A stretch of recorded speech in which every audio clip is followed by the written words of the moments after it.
warahmatullahi wabarakatuh. Halo semuanya, perkenalkan saya Vinkan Kusdwi Haryani dengan NIM ES0322408339 dari Prodi Ekonomi Syariah 4A. Di sini saya akan menjelaskan materi mengenai inflasi dari mata kuliah Kebijakan Fiskal dan Moneter Islam.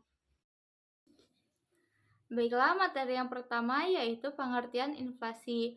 Menurut Bank Indonesia, inflasi adalah kenaikan harga barang dan jasa secara umum dan terus-menerus dalam jangka waktu tertentu. Artinya, kenaikan harga yang hanya terjadi pada satu atau dua jenis barang saja belum dapat disebut sebagai inflasi, melainkan harus terjadi secara menyeluruh dan berlangsung dalam kurun waktu tertentu. Secara garis besar, para ahli ekonomi juga mendefinisikan inflasi sebagai keadaan di mana terjadi kelebihan permintaan terhadap barang, kenaikan harga yang meluas dan berkelanjutan, serta penurunan nilai daya beli uang dalam perekonomian. Materi selanjutnya adalah jenis-jenis inflasi. Inflasi dapat dibedakan menjadi beberapa jenis, antara lain yang pertama, inflasi berdasarkan tingkat keparahannya. Itu ada inflasi ringan, tingkat kenaikan harga di bawah 10% per tahun. Kondisi ini masih dapat dikendalikan dan tidak terlalu mengganggu kegiatan ekonomi. Kedua, inflasi sedang, tingkat kenaikan harga sekitar 30% per tahun. Kondisi ini mulai mengganggu daya beli masyarakat dan kestabilan ekonomi.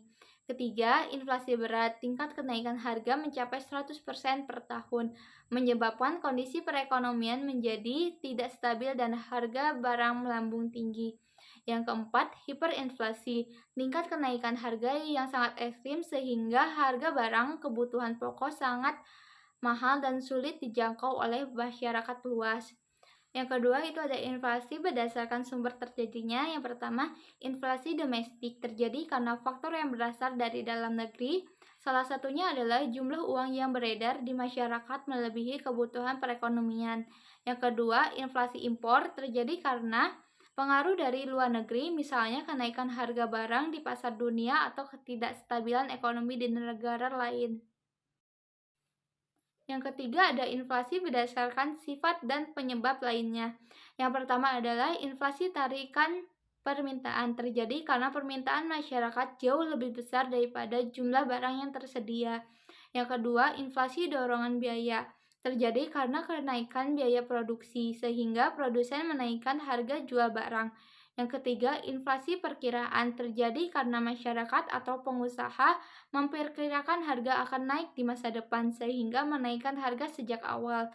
Yang keempat, inflasi kelambanan terjadi karena kenaikan harga dan kenaikan upah berlangsung terus-menerus dengan persentase yang sama.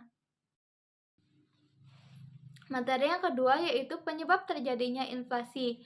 Penyebab ini memiliki dua faktor. Yang pertama, faktor internal, tingginya permintaan masyarakat terhadap barang dan jasa, kenaikan biaya produksi seperti harga bahan baku atau upah tenaga kerja, jumlah uang yang beredar di masyarakat melebihi kebutuhan perekonomian, kebijakan anggaran negara yang tidak seimbang.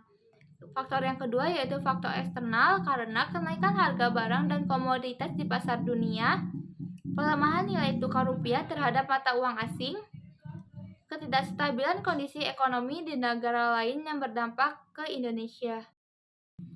Materi yang ketiga yaitu dampak inflasi yang menyebabkan yang pertama menurunnya daya beli masyarakat karena nilai uang menjadi berkurang. Yang kedua, melebarnya kesenjangan pendapatan antara kelompok masyarakat berpenghasilan tetap dan yang pendapatannya dapat menyesuaikan kenaikan harga. Yang ketiga, mengubah pola konsumsi masyarakat menjadi lebih hemat dan hanya membeli kebutuhan pokok. Yang keempat, mengganggu kelangsungan kegiatan usaha serta menghambat laju pertumbuhan ekonomi negara.